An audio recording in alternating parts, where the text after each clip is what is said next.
Hey everybody, it's I.B.B. with post commentary here today. We're dropping in on the Springfield map. Now, in the last game that I uploaded yesterday, I focused on the strategy of just taking care of business where you are. I understand that oftentimes in these games, especially in the upper levels, you cannot do everything to win a game. You have to just sort of do what you can do, and then you have to just trust your teammates to do what they can do.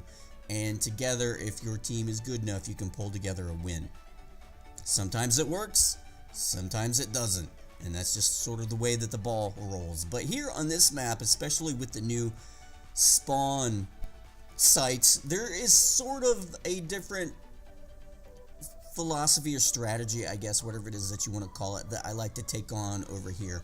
And that is, I know, psychologically speaking, a lot of players still have in their head that the main focus on this map is going to be that center beacon, or what used to be the center beacon over across on the other side there.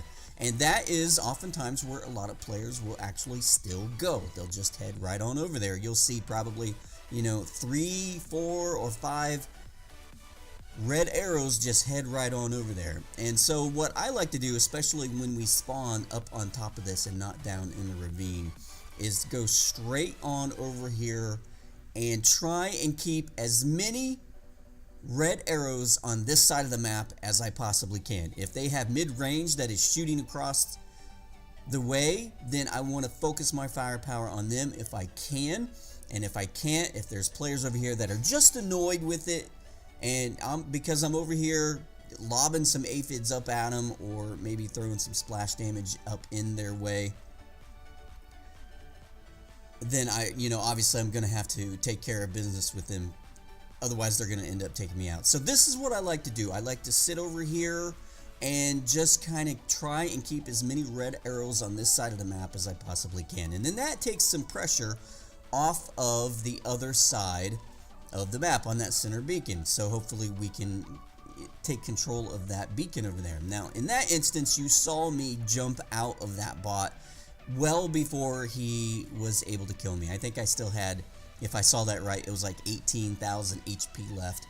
But I knew that he was just firing a couple of Orkans at me every second or so. And to get from 18,000 down to 0 when you're just firing a couple of Orkans, it's going to take forever.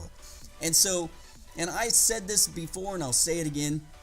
If I know my goose is cooked, then I'm going to jump out of a bot and I'm going to get back to business. And in that instance, I didn't have any weapons left. All I had was the Ansel shield on top. And so all I was going to end up doing was just sitting there waiting for him to kill me. And as I said, it was going to take forever for that to happen. So I just decided to jump out of that bot and get my next one. And that's just sort of how I play this game. Now here, I sort of played this one incorrectly.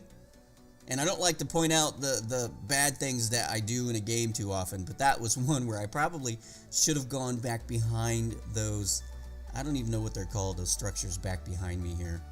Those little balls, I don't even know what they're called. And what I was trying to do was I was hoping I could actually just jump back down into this area here, but I wasn't able to do it. I ended up landing just on the other side of this, and they were able to get a little bit more HP than I really wanted. So what I'm going to do here is just hang out until that guy committed himself to come up and get me. And then that's when you saw me jump out of that bot as well. So back on the whole strategy of keeping as many red arrows over here as I possibly can. If they are over here because they're either 1, annoyed with me, or 2, they're trying to defend their home beacon, then as one player, one team member on this in blue, if I can keep as many of them over here as possible, I can keep pressure off of that center beacon. And if we can do that, if you can control one side of this or the other, then you got a pretty good chance at winning a game on this map. And if you can't do that, if they are just so good that they send one player over there and he ends up wrecking 3 of your teammates over on that center beacon, then you're just in for a long day and there's just not much you can do about it. But one of the things that I have learned playing this game is that you cannot control everything that goes on this map. Sometimes you're just going to get teammates that aren't very good teammates, and that's just the way it goes.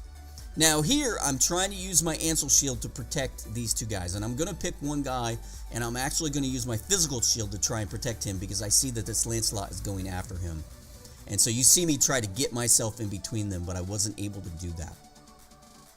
And he was able to take my teammate out over there. So, but I think that that was, you know, pretty good. We took out a couple of Lancelots here, which I would say is always a good thing. And so you see me with this other teammate, and then of course there was that third one that got taken out just a moment ago. We're over here. We're not really trying to go for their home beacon. We're just wanting to divert their attention off of that center. And I don't know if you've been paying attention. I wasn't really paying attention while this game was going. But if you've been paying attention as this game has progressed, that center beacon has gone from blue to red, blue to red.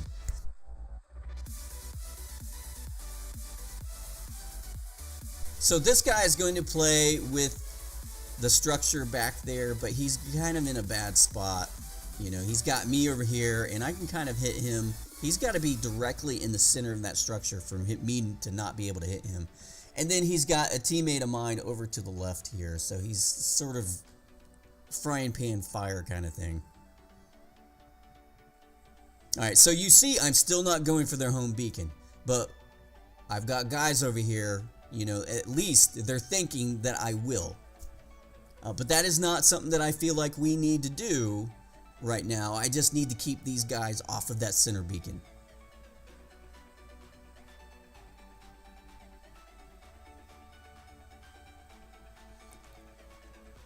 One of the things that I did not want to do is I didn't want to sacrifice a bot, especially this Lancelot, by going in there and trying to get that home beacon. Because one, we're not going to be able to hold it for very long, to be honest. You go, you get it, and then you're going to get taken out pretty quick, and then they're just going to get it back. And you've wasted a bot doing that. So it's more productive to hang back here and make them think. Make them think about it. So you can see we're down on the beacon bar here, but we are starting to mech these guys out, and I think, you know, I don't know, but I do like to think that, you know, my efforts along with a couple of teammates over here on this side of the map actually led to some of that, you know, because if a couple of the red team members wasted a bot or two trying to defend their home beacon, then that is one or two bots less that was able to make its way over across the other side of the map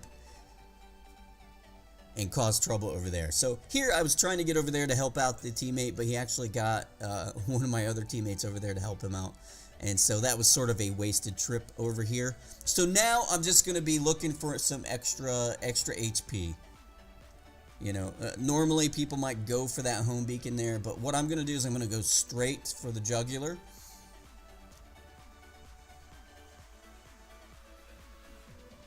And normally I wouldn't recommend jumping into a firefight like that because then you can't get out of it. But here I knew the game was coming to an end and I just wanted that extra HP. Hey, thanks for watching. Don't forget to subscribe if you haven't. I have new gameplay videos every single day. Smash the thumbs up, thumbs down button. Don't be shy. Leave a comment down below.